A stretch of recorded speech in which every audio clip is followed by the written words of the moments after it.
dominant approach, of course, and this would be spot shooting. So I just filmed this with one of our guys, and this is now when we want to start to think about really how well are these drills preparing our players for the real environment, right?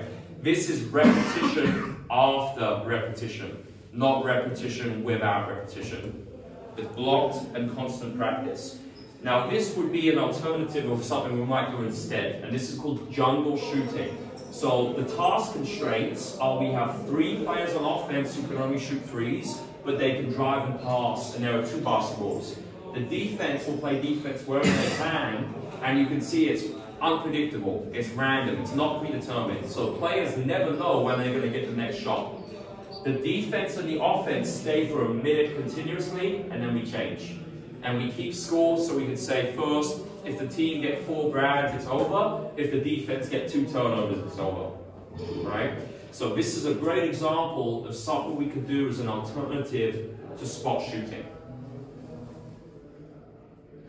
Now, what you would have seen in that video was something, a big word, and it's called an affordance. And I don't know if you might have encountered this in the Swedish basketball framework, but it's an affordance is an invitation for action.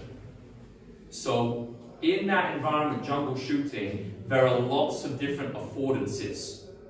Players could shoot, they could pass, they could dribble, based on what they thought was the most beneficial invitation for that moment that they were in. And a really key thing is that affordances are perceived differently based on each individual, because every player is different. So I use this example. When I was in Lebanon, I went on a motorbike for the first time in my life.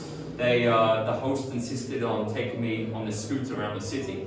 Now, as they were driving, obviously on the bike, there are different affordances in terms of maybe there would be a small gap that would emerge, the driver would suddenly accelerate through it. Sometimes the gap would be closer, they'd have to wait, or have to maneuver, go around the car instead of trying to pass on the left, go around the right.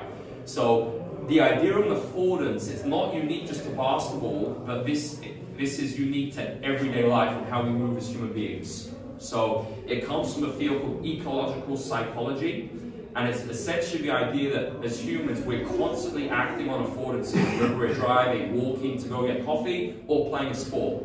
And the idea is that when we're looking at something like jungle shooting, a taller player might have an affordance to shoot over a smaller player, whereas that same situation might result in a different movement emerging for someone else.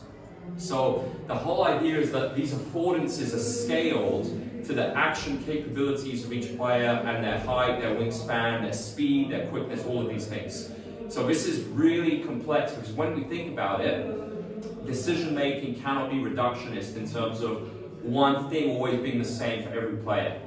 Players will perceive affordances differently. So then our job as coaches is to be like architects of an environment where we're designing affordances into practice. So think, all the activities we did today, if you're using small-sided games with constraints, that's exactly what you're doing. You're creating these affordances for your players to act upon, and then they're going to figure out what affordances are attractive and what affordances they may act on which aren't effective, and that's typically a turnover or a missed shot, right?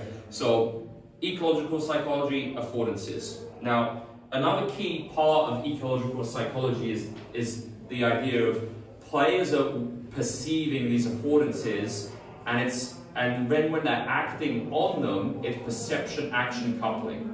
And what this means is that even in beginners, every type of movement in basketball is a result of perception-action coupling. And they're completely linked together. It's not perception and action, because they're constantly happening at the same time.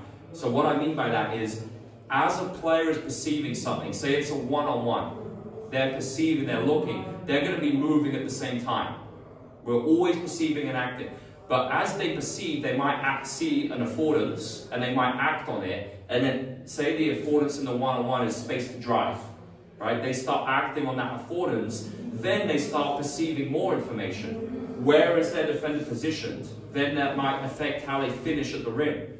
So every second of basketball, every single second, perception-action coupling is occurring. So have a look at this clip, and this is always shooting, but have a look at how Damian Lillard here it's always a case of perception-action coupling, perceiving simple decisions such as, am I open to shoot? And then self-organization is kicking in terms of how they actually shoot the ball.